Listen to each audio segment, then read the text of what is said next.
नमस्कार सभी केंद्रीय कर्मचारी, राज्य कर्मचारी, पेंशन भोगी, भूतपूर्व जवानों का स्वागत है आप सभी का अपने भरोसेमंद यूट्यूब चैनल में। इस वक्त की बहुत बड़ी अर्जेंट खबर निकलकर सामने आई है। केंद्रीय कर्मचारियों की सैलरी और पेंशन भोगियों की पेंशन को लेकर जानेंगे सभी खबरों को विस्तार से। सबसे पहले वीडियो को लाइक कर दीजिए क्योंकि आपका एक लाइक ही हमारी मेहनत का फल होता है। साथ ही चैनल पर पहली बार विजिट किया है तो नीचे ब्लैक कलर के बटन को दबाकर चैनल को सब्सक्राइब जरूर कर ले, क्योंकि यही चैनल आपको ऑथेंटिक जानकारी प्रोवाइड करता है कर्मचारी और पेंशन धारक से जुड़ी। तो चलिए बिना देर किए जान लेते हैं आज की सभी खबरों को विस्तार से।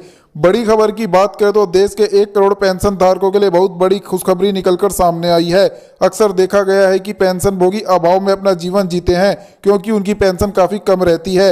ऐसे में वे अपना गुजारा ही नहीं कर पाते ढंग से। उसी को देखते हुए संसदीय समिति ने सिफारिश की है कि पेंशन में 65 वर्ष की उम्र से एडिशनल पेंशन का फायदा दिया जाए। अभी के नियम के हिसाब से 80 साल की उम्र पूरी होने के बाद आपकी पेंशन में 20% की बढ़ोतरी करी जाती है, लेकिन ऐसी बढ़ोतरी करने का कोई भी ज़्यादा फायदा नहीं है क्योंकि उतनी उम्र तक बहुत कम पेंशनर जीवित रह पाते हैं। पेंशन धारकों की कठिनाई को देखते हुए संसदीय समिति ने एडिशनल पेंशन को लेकर केंद्र सरकार को 2 प्रस्ताव दिए हैं। पहला प्रस्ताव यह है कि हर साल पेंशन में 1% की बढ़ोतरी की जाए। वहीं दूसरा प्रस्ताव यह है कि अगर सरकार साल में 1% की बढ़ोतरी नहीं कर पाती है तो हर 5 साल में 5% की बढ़ोतरी करी जाए। संसदीय समिति ने देखा कि बहुत सारे पेंशन भोगी कठिनाई में अपना जीवन बिता रहे हैं। उसी को देखते हुए पेंशन में बढ़ोतरी की जानी चाहिए क्योंकि देश की आर्थिक स्थिति के हिसाब से पेंशन काफी कम है। दूसरे देशों के पेंशन धारकों की पेंशन अच्छी खासी मिलती है, लेकिन भारत में पेंशन की मात्रा दर बहुत कम है। ऐसे में पेंशन भोगी अपना जीवन कैसे बिता रहे हैं ये सिर्फ पेंशन भोगी ही जानते हैं। इसी को लेकर संसदीय समिति ने केंद्र के पास 2 प्रस्ताव भेजे हैं। एडिशनल पेंशन से इस प्रकार से बढ़ेगी आपकी पेंशन। संसदीय समिति ने सुझाव दिया है कि 65 साल से ही पेंशन धारकों की पेंशन में 5% की बढ़ोतरी की जाए, 70 साल होने पर 10% की बढ़ोतरी की जाए, 75 साल होने पर 15% की बढ़ोतरी की जाए। इस प्रकार पेंशन में हर 5 साल में 5% की बढ़ोतरी की जानी चाहिए।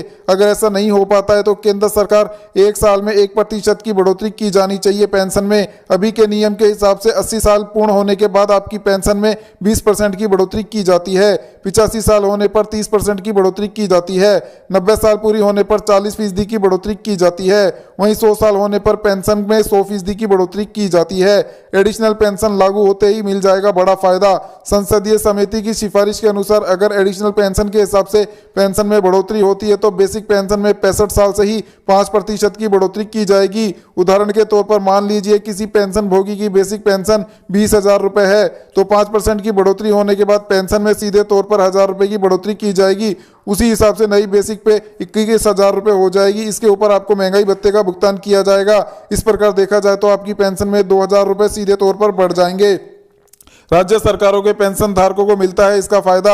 हिमाचल प्रदेश की राज्य सरकार अपने पेंशन धारकों को इस प्रकार की पेंशन बढ़ोतरी का फायदा देती आई है। उनकी पेंशन में 65 साल की उम्र से 5% की बढ़ोतरी की जाती है, 70 साल होने पर 10% की बढ़ोतरी की जाती है, लेकिन केंद्र सरकार अभी इसको लेकर कोई भी सर्कुलर जारी नहीं कर पाई है। ऐसे में लंबे समय से पेंशन भोगी संगठन इस प्रकार की पेंशन बढ़ोतरी का फायदा देने की मांग केंद्र सरकार से करते नजर आ रहे हैं। उनका कहना है कि जब राज्य सरकार इस प्रकार की पेंशन बढ़ोतरी का फायदा अपने पेंशन धारकों को दे सकती है तो केंद्र सरकार क्यों नहीं दे सकती। केंद्र सरकार को क्या आपत्ति है इसका ऐलान करने में। हाई कोर्ट भी दे चुकी है इस प्रकार की पेंशन बढ़ोतरी का फैसला।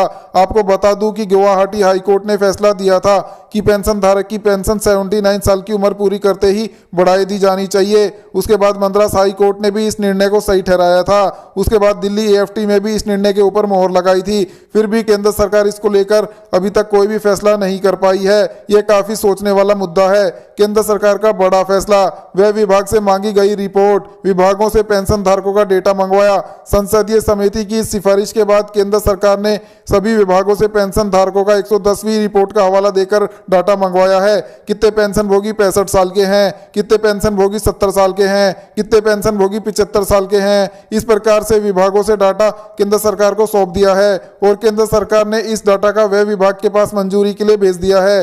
वह विभाग की मंजूरी मिलने के बाद पेंशन धारकों को इस प्रकार की पेंशन बढ़ोतरी का फायदा दिया जाएगा।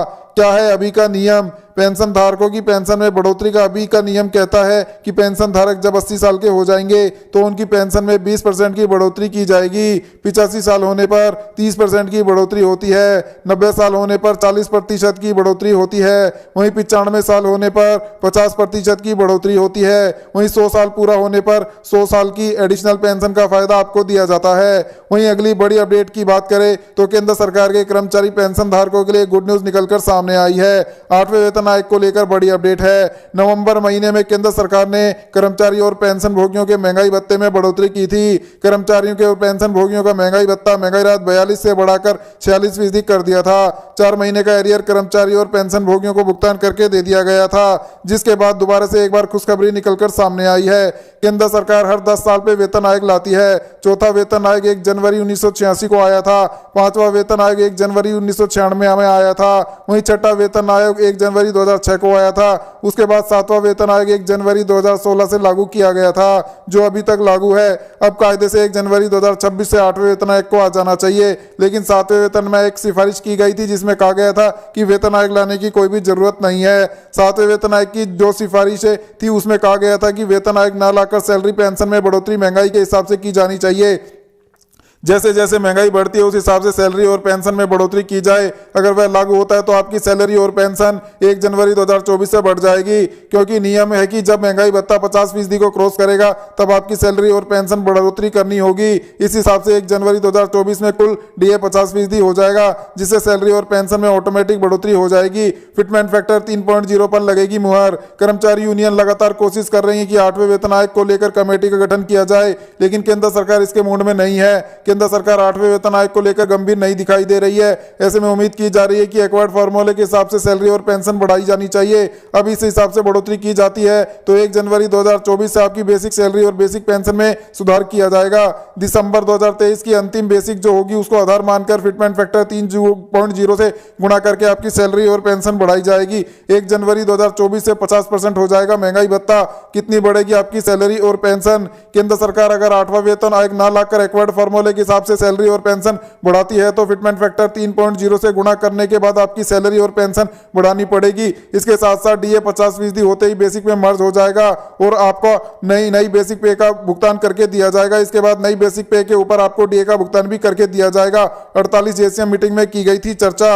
8वें वेतन आयोग को लेकर कर्मचारी यूनियन लगातार कोशिश कर रही है कि केंद्र सरकार इसको लेकर जल्द कमेटी बैठाए। समिति अपनी सिफारिशें केंद्र सरकार को जल्द प्रस्तुत करे। 1 जनवरी 2026 से 8वां वेतन आयोग लागू हो जाए, लेकिन केंद्र सरकार ना तो कमेटी गठित कर रही है ना ही उसकी कोई उम्मीद है। ऐसे में की जा रही है तो बात सिर्फ एक्वायर्ड फार्मूले के हिसाब से सैलरी और पेंशन कैसे बढ़ाई जाए, इस प्रकार की बढ़ोतरी देखने को मिलेगी। यदि आपका बेसिक पे 18,000 रुपए है तो फिटमेंट फैक्टर यदि 7वें वेतन आयोग के दौरान 3 गुना हो जाता है तो नई बेसिक आपकी 54,000 हो जाएगी। जो बढ़ोतरी देखने को मिलेगी वो 7,740 देखने को मिलेगी। वहीं केंद्र सरकार के कर्मचारी पेंशन धारकों को 26 जनवरी के मन से 18 महीने एरियर को लेकर भी ऐलान देखने को मिलेगा। वहीं जनवरी में केंद्र सरकार आपके लिए OROP-2 एरियर की चौथी किस्त एरियर भुगतान का ऐलान भी करेगी, जिसके बाद जनवरी महीने में डिफेंस पेंशन भोगियों के खाते में OROP-2 एरियर की चौथी किस्त का भुगतान देखने को मिलेगा। मिलते हैं आगामी अपडेट के साथ नेक्स्ट वीडियो में। जय हिंद, जय भारत, वंदे मातरम।